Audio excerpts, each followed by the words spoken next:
Breaking news చూస్తున్నారు. నిజంగా ఈ బ్రేకింగ్ న్యూస్ చూడాలంటే కనుక మీ గుండెని కాస్త ధైర్యం తెచ్చుకోండి. మీ గుండెల్లో ధైర్యం నింపుకునే ప్రయత్నం చేయండి. ఆ ధైర్యం ఉంటేనే ఈ కథను చూడండి. అవును, హైదరాబాద్ మియాపూర్ బాలిక వసంత మర్డర్ కేసులో మిస్టరీ వీడింది. ఆ బాలిక తండ్రే ఆ చిన్నారి భవిష్యత్తుని చిదివేశాడు. బాలిక తండ్రి బానోతు నరేష్ ప్రధాన సూత్రధారిగా గుర్తించారు పోలీసులు. సీసీ ఫుటేజ్ ఆధారంగా పోలీసుల దర్యాప్తు జరిగింది. ఇంటికి సమీపంలోని బాలిక వసంత మృతదేహాన్ని గుర్తించారు. అవును, మీరు వింటున్నది నేనంటోంది అక్షర సత్యం. నాన్నంటే బలం, నాన్నంటే ధైర్యం, నాన్నంటే నమ్మకం, నాన్నే తన ఆస్తి. ఒక విధంగా చెప్పాలంటే నాన్నే సర్వస్వం. ఏ దాడి తన మీద జరగకుండా డాడీ ఉంటాడు అనే నమ్మకం ప్రతి ఆడపిల్లలో అణువణువులో ఉంటుంది. ఈ కథనానికి సంబంధించి చూసినప్పుడు బహుశా అందరి కళ్ళల్లో కన్నీరు తప్పకుండా తిరుగుతుంది.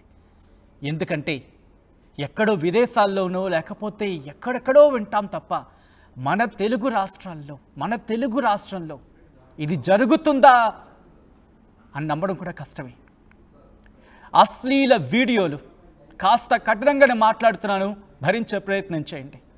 బూతు వీడియోలు చూస్తూ చెడు అలవాట్లకు బానిసైపోయాడు తండ్రి బానోతు నరేష్. తన కోరిక తీర్చాలంటూ సొంత కూతురు వసంతపై ఒత్తిడి చేశాడు. ఛీ అనే మాట సాధారణ ప్రజల నుంచి వినిపిస్తోంది. అవును, ఎందుకంటే తన బిడ్డ మీద ఇంతటి అఘాయిత్యం, అంత అదుపు తప్పిపోయాడా? తన మీద తనకి అంత కంట్రోల్ లేదా అనే మాట వినిపిస్తోంది. అమ్మకు చెప్తా అని బాలిక అరిచింది, అంతే. కూతురని కూడా చూడలేదే. అంత కసాయి తత్వం పెంచుకున్నాడు నరేష్. కూతురని కూడా చూడకుండా వసంత ప్రాణాన్ని బలి తీసుకున్నాడు, చంపేశాడు. తనకు జరుగుతున్న అన్యాయాన్ని తల్లికి చెప్తా అంతే ఆక్రోషంతో ఊగిపోయాడు. తన కూతురని చూడకుండా తన జీవితంలో వసంతాన్ని నింపాల్సిన ఆ తండ్రి పూర్తిగా ప్రాణాన్ని తీసేశాడు, చంపేశాడు. నడిగడ్డ తండా సమీపంలోని పొదల్లోకి తీసుకువెళ్ళి తలను నేలకేసి కొట్టాడు, హత్య చేశాడు. 11 నిమిషాల్లోనే నవమాసాలు మోసిన ఆ తల్లికి కడుపు కోతను మిగిల్చాడు నరేష్. చనిపోయిందా లేదా అని మరోసారి వెళ్ళి చెక్ చేసుకున్నాడు. వరుసగా 3 రోజుల పాటు బాలిక మృతదేహాన్ని చెక్ చేస్తూ వచ్చాడంటే ఎంత పైశాచికత్వం, ఎంత ఆ మాట కూడా నాకు రావట్లేదు. ఎందుకంటే ఒకసారి చూడండి, ఒక కన్న తండ్రి అంతటి దారుణానికి పాల్పడతాడా?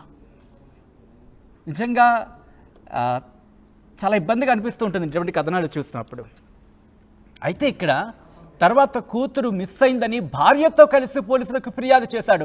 ఎంత నట కిరీటం మరి ఇక్కడ. బానోతు నరేష్ స్వగ్రామం మహబూబాబాద్ జిల్లా మరిపెడ మండలం లక్ష్మణ్ తండాకు చెందిన వ్యక్తి నరేష్. బతుకు తెరువు కోసం హైదరాబాద్కు వలస వచ్చాడు నరేష్. తన కుటుంబాన్ని కూడా తీసుకొచ్చాడు. వలస వచ్చిన 15 రోజులకే కూతురిని హత్య చేశాడు ఈ దుర్మార్గుడు అనే మాట సామాన్యుడి ప్రజల నుంచి కూడా వినిపిస్తోంది. అయితే ఇంత చేసిన తర్వాత పోలీసులు కంప్లైంట్ ఇచ్చారు. పోలీసులు కూడా తమదైన స్టైల్లో విచారిస్తే అసలు బండారం బయటపడింది. ఈ నరేష్ వ్యవహారం బయటపడింది. ఒక్కసారి విజువల్స్ మీరు చూస్తున్నారు. హైదరాబాద్ మియాపూర్ బాలిక వసంత మృతి కేసులో మిస్టరీ వీడింది. బాలిక తండ్రి బానోతు నరేషే ప్రధాన సూత్రధారిగా గుర్తించారు. సీసీ ఫుటేజ్ ఆధారంగా పోలీసుల దర్యాప్తు జరిగింది. ఇంటికి సమీపంలోని బాలిక వసంత మృతదేహాన్ని గుర్తించారు పోలీసులు. ఈ కథనం చెప్తున్నప్పుడు నిజంగా ఒక వణుకొస్తోంది. మాటల్లోనే కాదు, మాట వింటున్నప్పుడు కూడా, ఈ కథనం చూసినప్పుడే ఒళ్ళు జలధరించిపోయింది, వణికిపోతుంది మాట మాట్లాడుతున్నప్పుడు కూడా.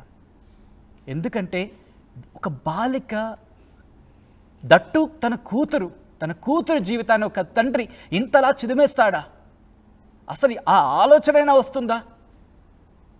ఒక అసభ్యకరమైన, అవును, అటువంటి అంశానికి సంబంధించి బానిస అయిపోతే మనిషి ఎంత వికృతానికి పాల్పడతాడో దానికి ఉదాహరణ ఈ ఘటన. మాటరాని మూగజీవులు, పక్షులు కూడా తమ పిల్లల్ని ఎంత జాగ్రత్తగా కాపాడుకుంటాయి. తిండి మానేసి ఏమీ ఉండవు కొన్ని సందర్భాల్లో. పక్షులు కావచ్చు, చేపలు కావచ్చు, ఒక్కసారి వాటి గురించి సోషల్ మీడియాలో మనం చూస్తూ ఉంటాం. తిండి మానేసి మరి తమ పిల్లల్ని కాపాడుకుంటాయి. ఎక్కడెక్కడి నుంచి ఎన్ని కష్టాలను ఎదురించి వాటికి ఆహారాన్ని తీసుకొచ్చి పెట్టి పెంచి పోషించి అప్పుడు వాటికి రెక్కలొచ్చి ఎగరగలవు అనుకున్న తర్వాత మాత్రమే వెళ్తాయి. అంటే అటువంటి కేవలం మాటలు రాని ఆ మూగజీవులే అంతటి సభ్యతను ప్రదర్శిస్తే మాటలు వచ్చిన మనిషి, బహుశా మనిషి అనే మాట కూడా ఈ నరేష్ అనే వ్యక్తికి వాడకూడదేమో, ఉపయోగించకూడదేమో. మనుషుల మధ్యలో తిరుగుతున్న మృగం ఇతగాడు. మీకేమనిపిస్తోంది అనేది ఒకసారి కామెంట్స్లో మెన్షన్ చేసే ప్రయత్నం చేయండి. ఇదే అంశానికి సంబంధించి పోలీసులు కూడా రియాక్ట్ అయ్యారు. ఒకసారి పోలీసులు ఏమంటున్నారో చూద్దాం, ఆ తర్వాత మళ్ళీ మాట్లాడుకుందాం.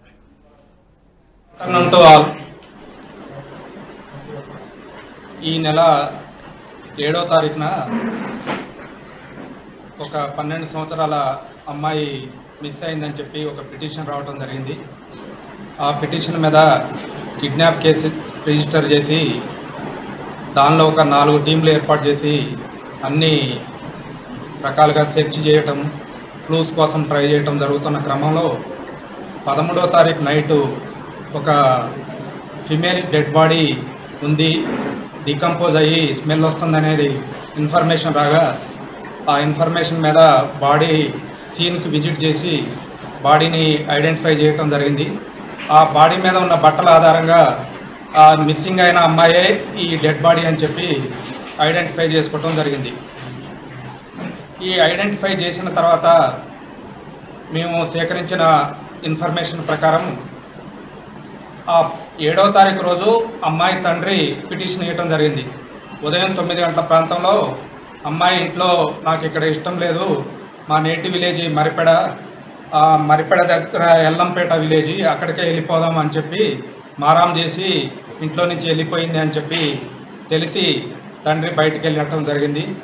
బయటికి వెళ్ళిన తర్వాత ఒక దగ్గర తండాలో ఆ కిరాణా షాపులు ఉంటాయి, నడిగడ్డ తండాలో ఆ కిరాణా షాపులు దాటిన తర్వాత ఈ మన కుకింగ్ కోసం ఇద్దరు కలిసి ఫారెస్ట్ లోపలికి వెళ్ళటం జరిగింది. అయితే అక్కడికి పోయిన తర్వాత అతను ఏం జరిగిందో ఏందో మొత్తం మీద అక్కడ ఇన్సిడెంట్ అయింది. ఆ తర్వాత తిరిగి వచ్చిండు, ఇంట్లో వాళ్ళకి కానీ ఎవరికి ఏమి చెప్పకుండా సింపుల్గా పోలీస్ స్టేషన్కి వచ్చి ఇట్లా గర్ల్ మిస్సింగ్ అని చెప్పి పిటిషన్ ఇవ్వడం జరిగింది. దాని మీద మనం దర్యాప్తు చేయడం ప్రారంభించాం. కాకపోతే మాకు డే 1 నుంచి కూడా అతని బిహేవియర్ మీద డౌట్ ఉంది. అందుకని చెప్పి మనం పాజిబిలిటీ ఉన్న సీసీ కెమెరాలు, అన్ని ఫుటేజీలు, అదేవిధంగా వేరే విధమైన టెక్నికల్ ఎవిడెన్స్ ఇవన్నీ సేకరించి తర్వాత మేము సేకరించిన ఆధారాలను బట్టి ఇతనే అని మేము ఒక నిర్ధారణకు వచ్చే టైంలోనే ఇతను నడిగడ్డ తండాకి చెందిన ఒక పెద్ద మనిషి దగ్గరికి అప్రోచ్ అయ్యి ఈ జరిగిన విషయం అంతా చెప్పి నన్ను పోలీసుల దగ్గర సరెండర్ చేయమంటే మనకి తీసుకొచ్చి సరెండర్ చేశారు. సరెండర్ చేసిన తర్వాత అదేవిధంగా మేము సేకరించిన ఆధారం ప్రకారం అసలు ఇందులో జరిగిన విషయం ఏంటంటే ఇతను కొంచెం బ్యాడ్ హ్యాబిట్స్ ఉన్నాయి. బాగా అంటే ఆల్కహాల్కి అడిక్ట్ అయిండు, ప్రతిరోజు తాగి ఉండేవాడు. అదేవిధంగా అతని ఈ అశ్లీల చిత్రాలు, ఏది బ్లూ ఫిల్మ్స్కు సంబంధించిన వీడియోలు చూస్తుండేవాడు ఎప్పుడు కూడా ఫోన్లో. ఒక 2 రోజుల నుంచి అతని ఫోను డిస్ప్లే పనిచేయకపోవటం వల్ల అతనికి పిచ్చిలేసినట్టయి ఈ అతని కోరికను తన సొంత కూతురుతోటే తీర్చుకోవాలనే దురుద్దేశంతో అమ్మాయిని అక్కడ తీసుకుపోవడం జరిగింది ఫారెస్ట్లోకి తీసుకుపోయిన తర్వాత అమ్మాయిని టచ్ చేసి ఆ కోరిక గురించి చెప్పగా తను అరిసి నేను అమ్మకు చెప్తా అని అనవటంతో లాభం లేదు, ఈ అమ్మాయి పోతే మళ్ళీ తండాలో చెప్తే పరువు పోయిద్ది అని చెప్పి అమ్మాయి జుట్టు పట్టుకొని గుంజి కింద పడేసిండు. అప్పుడు ఆ అమ్మాయికి ముక్కు దగ్గర దెబ్బ తాకి బ్లీడింగ్ ఇంజరీ అయింది. వెంటనే ముక్కు చెవులు నోరు మూసేసి చనిపోయింది అనుకున్న క్రమంలోనే అక్కడ ఉన్న ఒక స్టోన్ తోటి తల వెనక కొట్టడం జరిగింది. ఇదంతా కూడా మనకి సీసీటీవీ ఫుటేజ్లో మనకి అతను 9 గంటల ప్రాంతంలో మిస్ అయిందని చెప్పిన తర్వాత అదే అమ్మాయి ఫాదరు 10 గంటల ప్రాంతంలో అమ్మాయిని ఎక్కించుకొని మెయిన్ రోడ్డు మీదకి రావటం, మెయిన్ రోడ్డు మీద నుంచి లోకి పోయే కాలిబాట దగ్గర 2 వీలర్ పార్క్ చేసి లోపలికి వెళ్ళటం, అది 10 గంటల 2 నిమిషాల 55 సెకండ్లకి బండి పార్క్ చేసి లోపలికి ఫారెస్ట్ లోకి వెళ్ళటం జరిగింది. మళ్ళీ 11 నిమిషాల తర్వాత అంటే 10 గంటల 13 నిమిషాలకి అమ్మాయి లేకుండా ఇతను ఒక్కడే బయటకు రావటం జరిగింది. నెక్స్ట్ తర్వాత మళ్ళీ ఒక 10 నిమిషాల తర్వాత మళ్ళీ పోయి కూడా అమ్మాయి బతికుందా చనిపోయిందా అని చూడటం జరిగింది. దాని తర్వాత మనకి ఇదంతా కూడా క్లియర్గా చెప్పిండు. ఈ ఇన్సిడెంట్ జరిగిన తర్వాత ఇంటికి వెళ్ళి ఆ రోజు ఇన్సిడెంట్ అయినప్పుడు red T shirt full hands వేసుకున్నాడు. ఆ షర్ట్ మార్చి వైట్ షర్ట్ వేసుకొని భార్య దగ్గరికి వెళ్ళి అమ్మాయి మిస్ అయిందని చెప్పి భార్యని తీసుకొని మళ్ళీ తండాకు వచ్చి అంతా డిస్కషన్ చేసి పోలీస్ స్టేషన్కి వచ్చి మనని పోలీసులను తప్పుదోవ పట్టించే విధంగా గర్ల్ మిస్సింగ్ కింద కేసు రిజిస్టర్ చేపెట్టడం జరిగింది. సబ్సిక్వెంట్గా మేము కేసు ఇన్వెస్టిగేషన్ చేసినాం. మొత్తం 4 టీంలు ఏర్పాటు చేయడం జరిగింది. ఇన్స్పెక్టర్ మియాపూర్ గారు, అదేవిధంగా ఎస్ఐ రాజు మియాపూరు, కొల్లూరు ఇన్స్పెక్టర్ రవీంద్ర గారు, అదేవిధంగా ఆర్సీపురం డిఐ గారు సంజీవ్, ఈ 4 టీములతోటి మైన్యూట్గా ప్రతిదీ కూడా ఏది మిస్ కాకుండా మొత్తం వెరిఫై చేసి దీన్ని డిటెక్ట్ చేయడం జరిగింది. మేము ప్రజలందరికీ విజ్ఞప్తి ఏంటి అని అంటే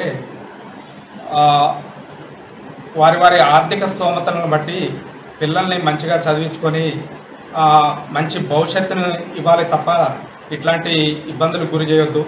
అదేవిధంగా ఎవరికైతే ఆర్థిక స్తోమత ఉంటుందో వాళ్ళ ఇళ్ళ దగ్గర కానీ అదేవిధంగా ఎస్టాబ్లిష్మెంట్ల దగ్గర కానీ ఈ సీసీ కెమెరాలు అన్నీ పెట్టుకొని అవి సక్రమంగా పనిచేసేటట్టు చూసుకుంటే మనకి సొసైటీలో రేపు ఏమైనా జరిగినా మనకి జరగవచ్చు, లేకపోతే వేరే వాళ్ళకి జరగవచ్చు.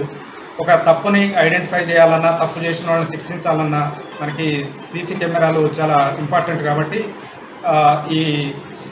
మా విజ్ఞప్తిని కొంచెం అందరూ పాజిటివ్గా తీసుకొని సీసీ కెమెరాలు ఇంకా ఎక్కువ పెట్టేటట్టు ఇంపార్టెంట్ ప్లేస్లో అన్నీ కవర్ అయ్యేటట్టు చూడవలసిందిగా కోరుతున్నాను. Thank you.